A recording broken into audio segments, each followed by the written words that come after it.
Welcome back to our 2-Minute Tuesdays with Trish and Pastor Dave. 2 minute two.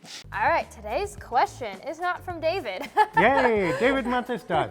All right, today's question is from Greg. Are stories like Noah's Ark real or just allegory? It's hard to imagine that everything in the Bible is literal and not symbolic. Well, I mean, yes and no.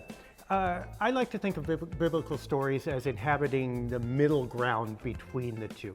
There needs to be some realism to most of them, although some are completely allegory, and we're pretty convinced of that because of the way they're written and the style and all that.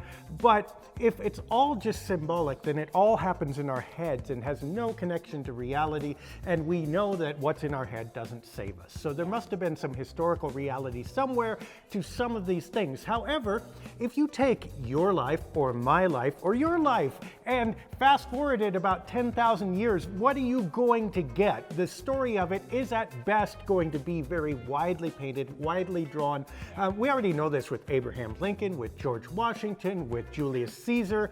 Their day-to-day historical reality is nowhere a part of our conception of them. If they read about themselves through our works, they'd go, wait a minute, you left out a lot of stuff and half the stuff you have is just not right. Yeah. But I think you're correct that that's not necessarily the point. What Noah ate for breakfast or which arm he scratched first is not germane to the story, so we get the parts that are enduring, which tend to be the parts that are more connected to symbolism and what have you. So we cannot guarantee that there was no Noah or that the flood, did not happen. Sure. But certain parts of the story, like were there really all the animals 2 by 2 or how many or 7 or whatever, may not be the exact point of that being in the Bible. By the way, it was his left arm that he scratched. Oh, yeah. Of course. I was thinking more armpits. Oh, right. You probably picked that up from the 2 orangutans or the 7 chimpanzees. Exactly.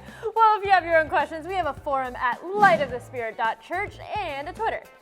At Dave Deckard. And an email.